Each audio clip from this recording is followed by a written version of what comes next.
तो देखिए सबसे पहले हम यहाँ पर देखते हैं ग्रामीण बस्तियों के प्रतिरूप। अर्थात प्रतिरूप का मतलब होता है बच्चों ज्यामितीय आकृति। कोई ना कोई ग्रामीण बस्ती को यदि हम ध्यान से देखें तो किसी ना किसी प्रकार की ज्यामितीय आकृति उससे निर्मित होती है, चाहे वो आयताकार हो, चाहे वो वर्गाकार हो, या स्टार के आकृति की हो, या लीनियर भी हो सकती है। तो कोई ना कोई एक ज्यामितीय आकृति का रूप होता है और उसी का आज हम क्या करेंगे, अध्ययन करेंगे। तो मकानों की स्थिति किस प्रकार एक दूसरे से संबंधित है, बात कर रहे हैं मकान किस तरह से एक के बाद एक जो मकान बने होते हैं बस्तियों के अंदर, वो देखिए किस तरह, जैसे रेल की पटरी है तो रेल की पटरी के किनारे किनारे घर बने हुए हैं, या कोई सड़क जाती है तो सड़क के किनारे किनारे पर यदि घर बसे हुए हैं तो ये कैसा हो जाता है, रैखिक यानी लीनियर प्रतिरूप हो जाता है। यदि गांव के बीच में कुआं है तो कुएं के यदि चारों ओर यदि घर बन जाते हैं तो देखिए एक नया प्रतिरूप बन जाता है और उसे हम क्या कहते हैं, वृत्ताकार प्रतिरूप कहते हैं। और देखिए गांव की आकृति एवं प्रसार को प्रभावित करने वाले कारकों में गांव की स्थिति, समीपवर्ती स्थलाकृति एवं क्षेत्र का भूभाग प्रमुख स्थान रखते हैं। यानी ये जो हम प्रतिरूप की बात कर रहे हैं, ये प्रतिरूप कई कारकों से प्रभावित होते हैं। कौन से ऐसे कारक हैं, जैसे यहाँ पर बताया गया गांव की स्थिति, कि गांव हमारा कहाँ स्थित है, कौन से क्षेत्र में स्थित है, पर्वत पर है, पहाड़ी पर है, मैदान में है, या पठार पर स्थित है, या महासागरों के या समुद्रीय तटीय क्षेत्रों के किनारे स्थित है। उसके अलावा वहाँ स्थलाकृति कौन सी पाई जाती है, और उसके बाद उस क्षेत्र का भूभाग किस तरह का है। तो इस तरह से ज्यामितीय आकृतियां इनसे क्या होती हैं, प्रभावित होती है। उसके बाद देखिए यहाँ पर हम बात करते हैं ग्रामीण बस्तियों का वर्गीकरण। ग्रामीण बस्तियों का वर्गीकरण कोई एक आधार पर नहीं किया गया है, अनेक आधार पर किया गया है। अनेक आधार की यदि हम बात करें ग्रामीण बस्तियों के वर्गीकरण की, सबसे पहले विन्यास। विन्यास का मतलब है कि घर कहाँ पर स्थापित हैं, अर्थात बस्तियां कहाँ पर स्थापित की गई हैं। उसके बाद दूसरा आता है देखिए वहाँ कार्य। कार्य देखिए हम पढ़ चुके, प्राथमिक कार्य, द्वितीय कार्य, तृतीय कार्य, इनके आधार पर। और उसके बाद आता है बस्तियों की आकृति के आधार पर, कि आकृति देखिए जो बस्ती की बनती है वो किस प्रकार की, यानी ज्यामितीय स्वरूप कैसा है, उनके आधार पर हम इन बस्तियों को क्या करते हैं, वर्गीकृत करते हैं। तो इस तरह से देखिए आगे हम देखते हैं इसके अंदर सबसे पहले विन्यास के आधार पर। विन्यास के आधार पर यदि हम बात करें तो यहाँ आप एक चित्र देख रहे हो, ये समुद्र है अर्थात सागर है, और सागर के देखिए कोस्टल एरिया के अंदर यहाँ क्या बनाई गई है, बस्ती बसी हुई है। और ये बस्ती आप देख रहे हो एक शहरी बस्ती नहीं है, कैसी बस्ती पढ़ रहे हैं, ग्रामीण बस्ती को हम पढ़ रहे हैं, और एक ग्रामीण बस्ती का यहाँ दृश्य दिखाया गया है। तो यहाँ देखिए इनके मुख्य प्रकार हैं विन्यास के आधार पर। कौन कौन से प्रकार हैं, एक तो मैदानी गांव, अगर देखिए मैदानी क्षेत्र में बसा है तो हम क्या कहेंगे, मैदानी बस्ती है। और पठार पर यदि बसी हुई है तो पठारी बस्ती यानी पठारी ग्राम। और यदि सागर के किनारे पर यदि बसी हुई है तो हम क्या कहेंगे, तटीय ग्राम यानी तटीय बस्ती।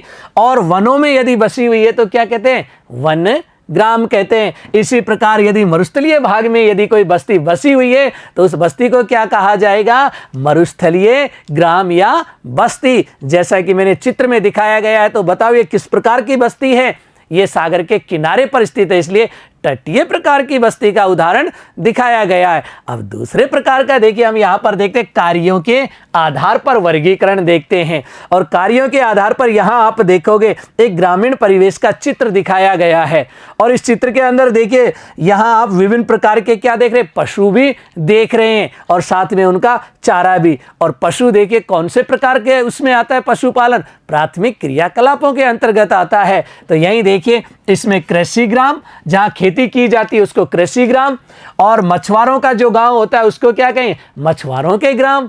और लकड़हारे जो लकड़ी काटते हैं वनों में उसको क्या कहा जाएगा, लकड़हारों के ग्राम। और इसी तरह देखिए जहाँ पशु पाले जाते हैं उसे क्या कहा जाएगा, पशुपालक ग्राम, जिसका एग्जाम्पल आपके सामने दिखाया गया है। यानी जहाँ जो कार्य किया जाता है उसी के नाम पर उसका क्या कर दिया जाता है, नामकरण कर दिया जाता है। जैसे पहले हमने देखा स्थिति के आधार पर, और अब हमने देखा कार्यों के आधार पर। और आगे देखते हैं तीसरा, देखिए बस्तियों की आकृति के आधार पर।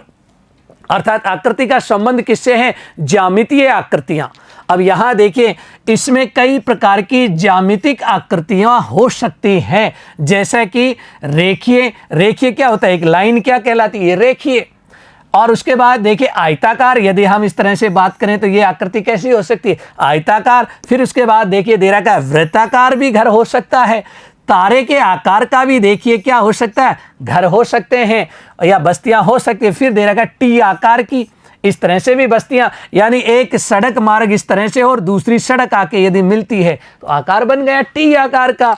और यदि हम बात करें देखिए चौक पट्टी, जहां देखिए इस तरह से क्रॉस करते हो, ऐसे को कहा जाता है चौक पट्टी प्रकार के घर। फिर आता है दोहरे ग्राम, और दोहरे ग्राम देखिए किसी गांव से होकर यदि ब्रिज या कोई पटरी गुजरती है तो उसे कहा जाता है दोहरे ग्राम। एक पटरी के इधर होता है और एक पटरी के दूसरी साइड होता है, इस तरह के ग्राम क्या कहलाते हैं? दोहरे ग्राम। अब एक एक करके हम ज्यामितीय आकृतियों को चित्र के रूप में भी देखेंगे और उनकी विशेषताओं का क्या करेंगे? अध्ययन करेंगे। सबसे पहले दे रखा है रैखिक प्रतिरूप। कौन सा प्रतिरूप है? नाम से ही जैसा पता है कि एक रेखा के रूप में। अब या तो सड़क हो सकती है, या रेल मार्ग हो सकता है, या कोई नदी हो सकती है जिसके किनारे पर इस तरह की बस्तियां देखने को मिलती है। जैसा कि यहां आप देख रहे हो, ये देखिए, ये एक नदी हो सकती है, सड़क हो सकती है, रेल की पटरी हो सकती है, उसके पास इन घरों को दिखाया गया है एक एक करके। देखिए ये बस्तियां हैं, और इस के देखिए दोनों साइड में इस तरह की बस्तियां क्या हैं? बनी हुई हैं, यहां देखिए। और इसी को कहा जाता है रैखिक प्रतिरूप। यदि आपसे कहा जाए रैखिक प्रतिरूप बनाइए बस्तियों का, सीधा सा है बच्चों, इस तरह से एक लाइन खींचना और उसके ऊपर देखिए आप बस्तियों को ऐसे बना देना इसके किनारों पर, और ये क्या हो जाएगा? रैखिक प्रतिरूप। बच्चों एक चीज को और ध्यान में रखना, ये लाइन सीधी है तो या तो रेल मार्ग हो सकता है या सड़क मार्ग। यदि इस तरह से आपने लहरनुमा बनाया तो ये क्या हो सकता है? एक नदी हो सकती है। इस तरह से देखिए, अगर आपको बस्तियां बनानी है तो ध्यान रखना इस चीज को। पढ़ते हैं देखिए, उस प्रकार की बस्तियों में मकान सड़कों, रेल लाइनों, नदियों, नहरों, घाटी के किनारे अथवा तटबंधों पर स्थित होते हैं। दूसरा प्रतिरूप देखते हैं। देखिए दूसरा प्रतिरूप आता है आयताकार, और आयताकार प्रतिरूप के अंदर देखिए आयत की तरह। तो देखिए यहाँ ग्रामीण बस्तियों का यह प्रतिरूप समतल क्षेत्रों अथवा चौड़ी अंतरा पर्वतीय घाटियों में पाया जाता है। एग्जाम में पूछा जाता है आयताकार प्रतिरूप देखने को मिलता है समतल क्षेत्र, और समतल क्षेत्रों को हम क्या कहते हैं? विशेषकर मैदान कहते हैं। इन क्षेत्रों में इसमें सड़कें आयताकार होती हैं, जो एक दूसरे को कहां पर काटती हैं? समकोण पर काटती हैं। देखिए यहां सड़कें, इसलिए ऐसी पट्टियों को कहा जाता है आयताकार प्रतिरूप। अगला प्रतिरूप देखते हैं। देखिए वृत्ताकार, नाम से ये वृत्ताकार को या तो देखिए गांव के बीच में क्या हो? झील हो, या कोई तालाब हो, या कोई बड़ा कुआं हो। इस तरह की देखिए विशेषताएं जब देखने को मिलती हैं तो उसका देखिए बस्ती का प्रतिरूप कैसा हो जाता है? वृत्ताकार। जैसा कि चित्र में यहाँ दिखाया गया है, आप देखिए बीच में या झील हो सकती है या तालाब हो सकता है, कोई भी स्थान ये हो सकता है, और उसके चारों ओर यदि बस्तियां बस जाती हैं, ऐसी बस्तियों को कहा जाता है वृत्ताकार।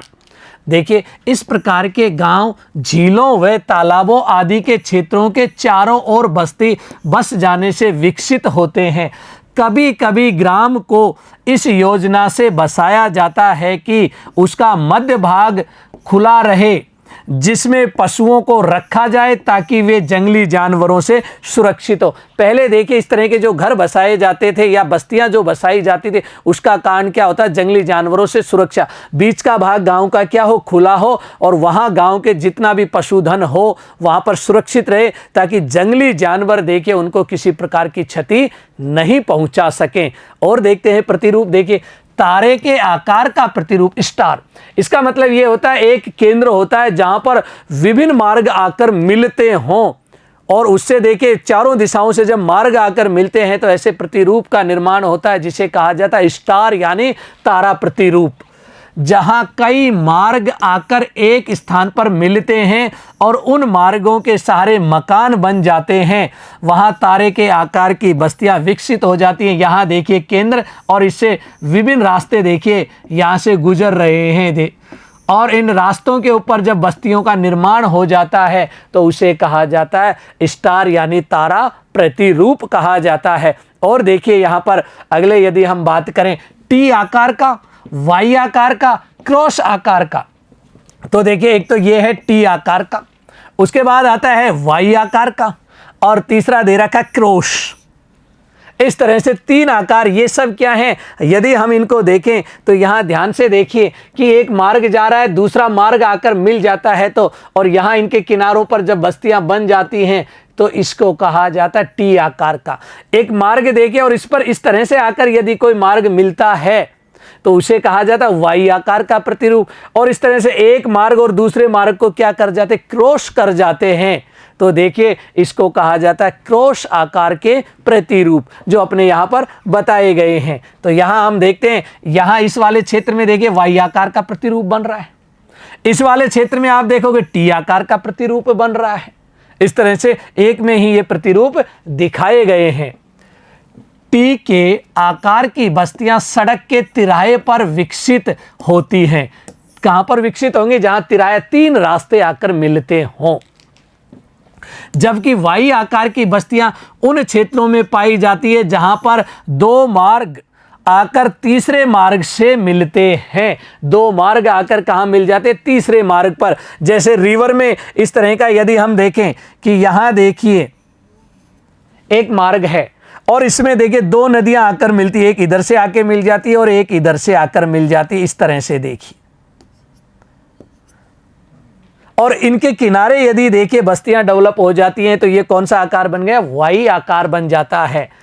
क्रॉस आकार की बस्तियां चौराहे पर प्रारंभ होती हैं और जहां चौराहे से चारों दिशाओं में बसाव आरंभ हो जाता है। चारों ओर से जब देखिए बस्तियां बनने लग जाती क्रॉस के ऊपर, तो वही क्या है हमारे पास? यहाँ चौराया, ये 3 राहें, ये 3 राहें, और यहाँ देखिए 2 मार्ग आकर मिलते हैं और यहाँ पर देखिए अलग अलग होते हैं। एक सीधा मार्ग होता है और उसमें आकर एक मार्ग मिल जाता है। इस तरह से वाई है, टी है और क्रॉस प्रकार के देखिए क्या बताए गए हैं? प्रतिरूप बताए गए हैं। उसके बाद देखिए और आता है दोहरे ग्राम, यानी जहाँ 2 गांव हों, और 2 गांवों की स्थिति आप यहाँ पर देखेंगे। इस वाले क्षेत्र में एक रिवर बह रही है, ये देखिए एक नदी है, और इस नदी के ऊपर देखिए बना दिया गया ब्रिज आने जाने के लिए। अब ब्रिज के कारण देखिए एक बस्ती इधर है और एक बस्ती इसके इधर, दोनों तरफ देखिए बस्तियों का क्या है? यहाँ पर एक तरह से विकसित होती हैं। और उसी को बताया नदी पर पुल या फेरी के दोनों ओर इन बस्तियों का विस्तार होता है। ब्रिज के दोनों ओर यदि बस्तियां बस जाती हैं तो ऐसे को कहा जाता है दोहरे ग्राम। इस तरह से देखिए इस तरह की बस्तियां मिल जाती हैं। या देखिए इस तरह के यदि हम रूप देखें तो एक नदी या कोई और मार्ग पर भी इस तरह की बस्तियां, जैसे राजस्थान में देखने को मिल जाएगा हनुमानगढ़ के अंदर। यानी हनुमानगढ़ के अंदर देखोगे एक तो नवीन बस्ती है जिसे हनुमानगढ़ जंक्शन कहते हैं, और एक हनुमानगढ़ शहरी क्षेत्र है। इस तरह से इस बस्तियां यहाँ पर आपको देखने को मिल जाएंगी। आगे देखते हैं, देखिए ग्रामीण बस्तियों की समस्याएं। हम पढ़ रहे थे ग्रामीण बस्तियों का वर्गीकरण, वर्गीकरण के बाद हमने देखा उनका प्रतिरूप, और अब देखेंगे उनकी समस्याएं। ग्रामीण बस्तियों में भी देखिए ऐसा नहीं है कि सारी प्रॉब्लम्स जो होती है शहरों में ही होती है, ग्रामीण क्षेत्रों में भी देखिए बस्तियों में काफ़ी समस्याएं पाई जाती हैं, और उन समस्याओं को हम एक एक करके अध्ययन करेंगे। सबसे पहले देखिए जो समस्या आती है वो समस्या आती है आधारभूत ढांचे की, अर्थात वहाँ का आधारभूत ढांचा इंफ्रास्ट्रक्चर बहुत अच्छा नहीं होता है, क्योंकि जो भी आसपास वस्तुएं मिलती है उन्हीं से वो लोग क्या बना देते, घर बना देते हैं। न सुनियोजित नालियाँ होती है, न वहाँ सफाई की व्यवस्था होती है, न घर किसी क्रम से देखिए बसे हुए होते हैं। ऐसी बहुत सारी आधारभूत क्या पाई जाती है, प्रॉब्लम्स पाई जाती हैं। विकासशील देशों में ग्रामीण बस्तियों की संख्या अधिक, क्योंकि ज़्यादा बस्तियाँ एवं इनका आधारभूत ढांचा भी अविकसित मिलता है। जो पहली समस्या है हमारे आधारभूत ढांचे का अभाव पाया जाना। दूसरा देखिए विकासशील देशों में ग्रामीण बस्तियों में जल की आपूर्ति भी पर्याप्त नहीं होती है। ग्रामीण क्षेत्रों में दूर दूर से देखिए पानी लाते, विशेषकर राजस्थान क्षेत्र की यदि हम बात करें, पानी लाने वाले देखिए ग्रामीण लोगों की कतारें मिल जाती है देखने को, जैसे इस चित्र में आप देख रहे हैं। अब देखिए जहाँ से ये पानी लेके आ रहे हैं तो देखिए उस पानी के अंदर भी गुणवत्ता नहीं है, पीने योग्य पानी नहीं है, ड्रिंकिंग वाटर सही नहीं है, तो उस पानी के कारण अनेक बीमारियां भी जन्म ले लेती है, जैसे हैजा। और देखिए जल जनित बीमारियां जैसे हैजा, पीलिया आदि सामान्य समस्या पाई जाती है। कौन से क्षेत्र में? विशेषकर ग्रामीण क्षेत्रों के अंदर कि जल आपूर्ति की समस्या पाई जाती है। और देखिए उसके बाद दक्षिणी एशिया के देश प्राय बाढ़ एवं सूखे से ग्रस्त। ये दक्षिणी एशिया में ही ऐसा क्यों पाया जाता है? क्योंकि दक्षिणी एशिया की यदि हम देखें वहाँ की स्थिति वो है मानसूनी जलवायु प्रदेश, अर्थात यह पूरा का पूरा क्षेत्र मानसून पर निर्भर करता है। जिस वर्ष मानसून ज़्यादा सक्रिय रहता है वहाँ बाढ़ आ जाती है, और जिस वर्ष देखिए मानसून सक्रिय नहीं होता तो बाढ़ भी नहीं होती और एक नई स्थिति जन्म ले लेती है, जिसे हम क्या कहते हैं? सूखा।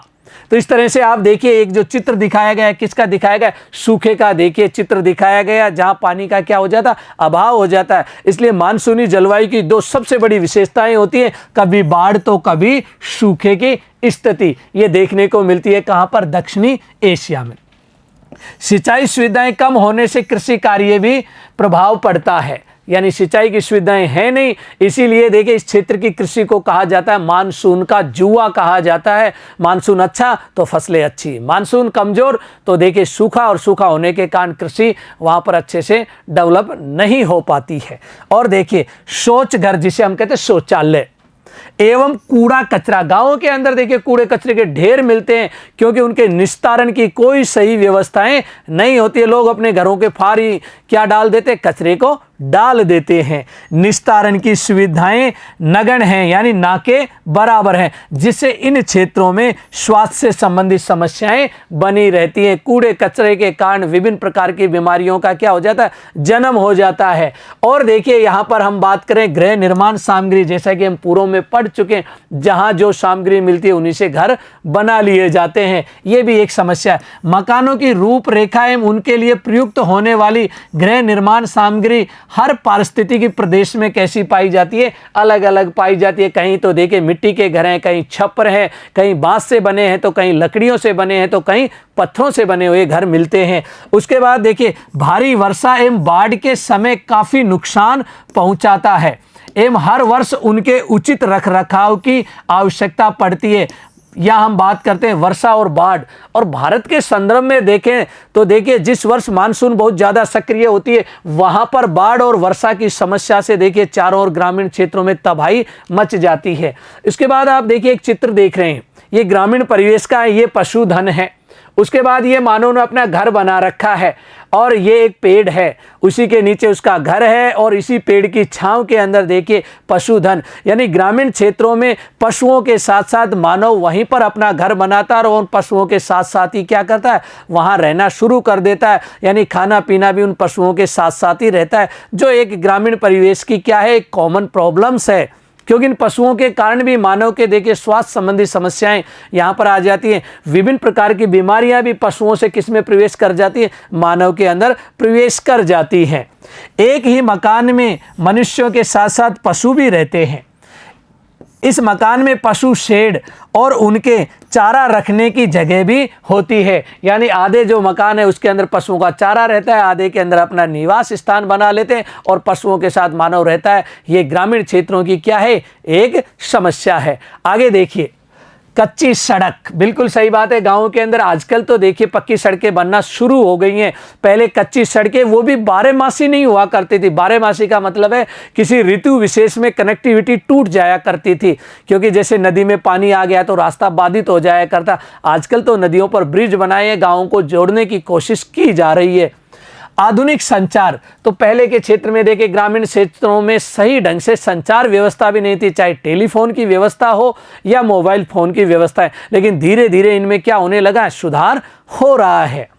के साधनों की कमी भी यहाँ की प्रमुख समस्या है। और देखिए विशाल ग्रामीण जनसंख्या के लिए स्वास्थ्य एवं शिक्षा संबंधी पर्याप्त सुविधाएं प्रदान करना भी कठिन हो जाता है। ग्रामीण क्षेत्रों के अंदर देखिए पॉपुलेशन जनसंख्या ज़्यादा है, इसलिए उनके लिए स्वास्थ्य संबंधी देखिए समस्याएं, उनका समाधान नहीं हो पाता है, क्योंकि ग्रामीण क्षेत्रों में चिकित्सालय भी नहीं है। और बात करें शिक्षा, तो देखिए उन ग्रामीण बस्तियों तक भी आज भी देखिए सही ढंग से शिक्षा नहीं पहुंच पा रही है, अर्थात उनके आसपास विद्यालय नहीं उपलब्ध हो पा रहे हैं, इसलिए स्वास्थ्य और शिक्षा की भी समस्याएं ग्रामीण क्षेत्रों में देखने को मिलती है।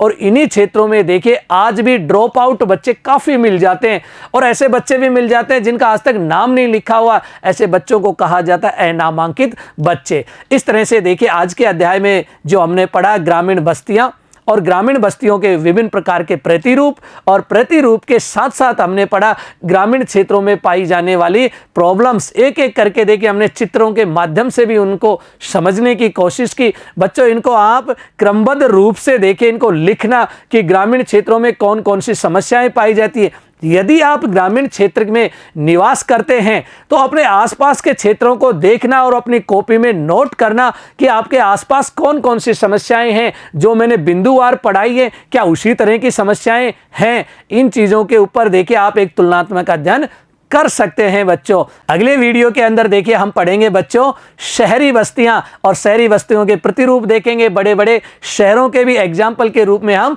देखेंगे। तब तक के लिए बच्चे सबों को धन्यवाद बच्चों।